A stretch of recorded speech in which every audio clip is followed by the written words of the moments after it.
प्रधानमंत्री नरेंद्र मोदी जी ने 10 लाख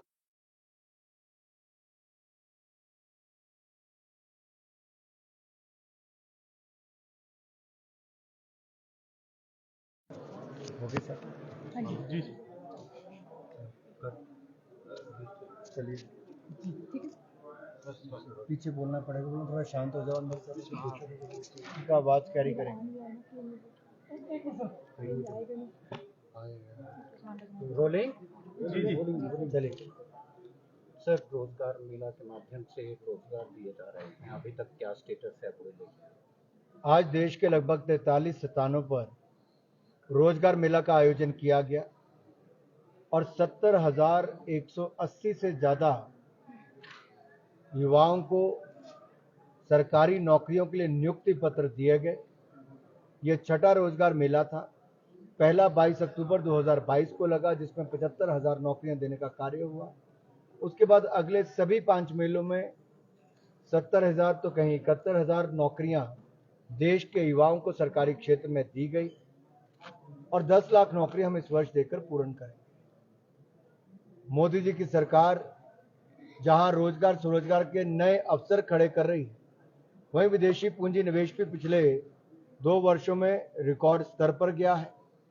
भारत का निर्यात भी रिकॉर्ड स्तर पर है और जहां तक महंगाई दर की बात है, उसको बहुत नियंत्रण में रखा गया, फिर एक बार कम आई है 4% के लगभग।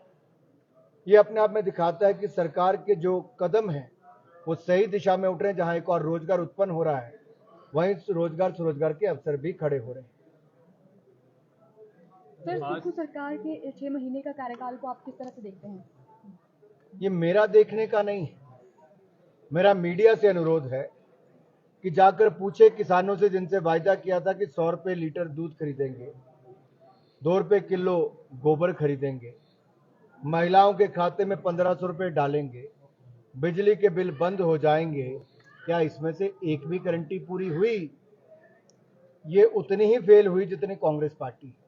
मध्य प्रदेश में प्रियंका गांधी ने एक बार फिर से 5 गारंटी के साथ कैंपेन शुरू किए हैं, हाउ डू यू रिस्पॉन्ड? क्योंकि 2018 की दी गई मध्य प्रदेश की जनता की गारंटियां तो कांग्रेस पूरा नहीं कर पाई। अब राहुल गांधी जी क्या चेहरा लेकर आते, तो प्रियंका जी को भेजा कि जाओ बहन, अब नई गारंटी जाके दे आओ।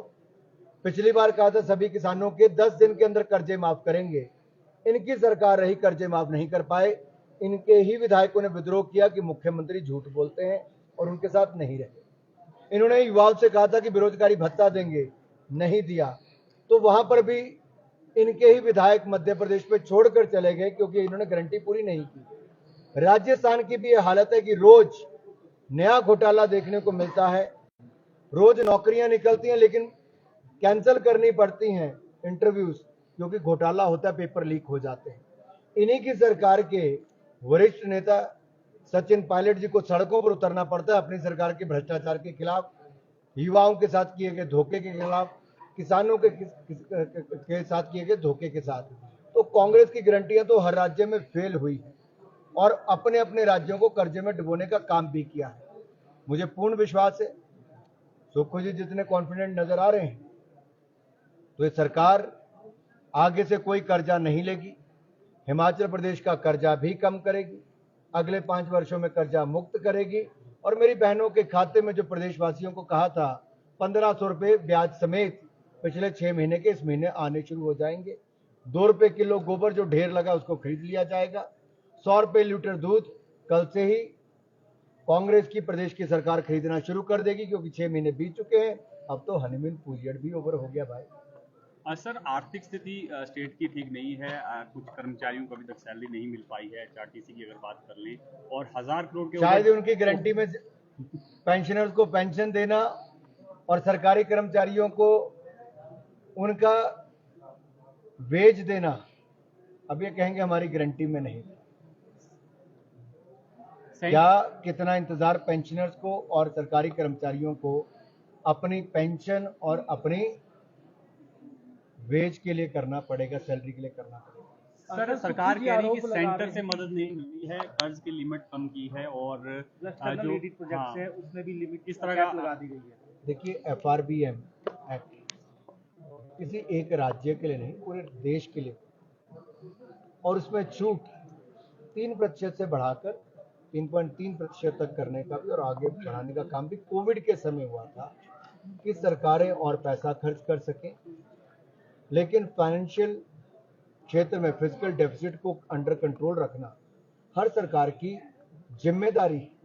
आप किसी भी राज्य को कर्जे में नहीं डुबा सकते, इसलिए सभी राज्यों को उसका पालन करना चाहिए। ये देश और राज्यों के हित में है। कम्युनल वायलेंस की घटनाएं देश में बढ़ रही है, बहनों के बीच वायलेंस की बात की जा रही है। हिमाचल प्रदेश में भी ऐसी घटनाएं हो रही है जिसको लज्जात का नाम भी दिया जा रहा है। क्या अब लगता है कि इसका सोल्यूशन कुछ सरकार को निकालना पड़ेगा? क्या सरकार इस तरफ? देखिए, एक बार नहीं अनेकों घटनाएं ऐसी सामने आई जहां अपने धर्म को छिपाकर किसी लड़की को बहला फुसलाकर पहले उसको प्यार में फंसाया गया, फिर उसके टुकड़े टुकड़े कर दिए गए, किसी की हत्या कर दी गई। ये उचित नहीं है। कानूनी कार्रवाई कड़ी से कड़ी होनी चाहिए। राज्यों के ऊपर ये जिम्मेदारी है। किसी भी राज्य की बात हो, चाहे केरल से लेकर उत्तराखंड की बात हो या पश्चिम बंगाल से लेकर हिमाचल प्रदेश की बात हो, बेटी किसी की भी हो, उसकी सुरक्षा की जिम्मेदारी वहां के राज्य की सरकार की है। तो पहलवानों को लेकर आपने कुछ पहल की है, उनको बातचीत को बुलाया, क्या आप लगता है कि कुछ सोल्यूशन निकल जाएगा या उनको पूरा इंतजार कानून की प्रक्रिया तक करना है? देखिए, जो भी पहलवानों की मांगें थी, जो आंदोलन कर रहे हैं, मैं तीनों ही आंदोलन करने वाले पहलवानों से मेरी मुलाकात भी की और हमने उनके कहने पे कमेटी भी बनाई। कमेटी की रिपोर्ट भी आई। आईओए में इंडियन ओलंपिक एसोसिएशन ने सब कमेटी एक बना दी, एक एड हॉक कमेटी बनाई जिसने डे टू डे एक्टिविटीज भी रेसलिंग फेडरेशन की शुरू कर दी और वहां पर रिकॉर्ड समय के अंदर ट्रायल्स भी करवाए गए। बहुत शानदार ट्रायल्स हुए। अब हमारे रेसलर्स ने, जो युवा हमारे साथी हैं, खिलाड़ी हैं, उन्होंने विदेश में जाकर बहुत शानदार प्रदर्शन किया।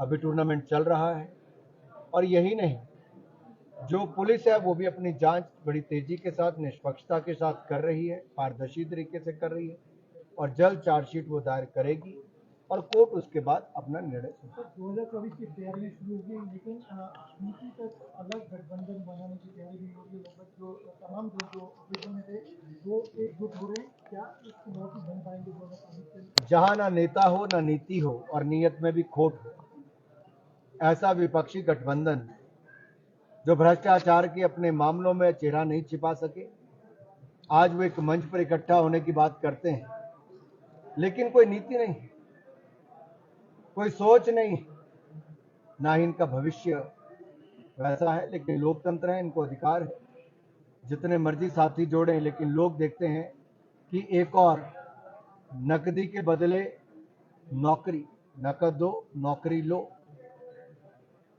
दूसरी तरफ जमीन दो जॉब लो। ये पश्चिम बंगाल में ममता बनर्जी जी और एक तरफ लालू जी, ये इस तरह के लोग अगर एक मंच पर साथ आएंगे तो पता चलता है भ्रष्टाचारी एक मंच पर इकट्ठे हो रहे हैं।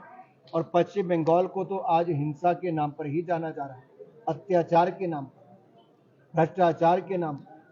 और उस राज्य में जहां बोली लगती हो कि सफाई कर्मचारी की नौकरी कितने में मिलेगी, क्लर्क की कितने में निकलेगी, पीएन की कितने में निकलेगी, और ये देखिए ये असली चेहरा का भ्रष्टाचार का सामने है। ये किसी का क्लिप है।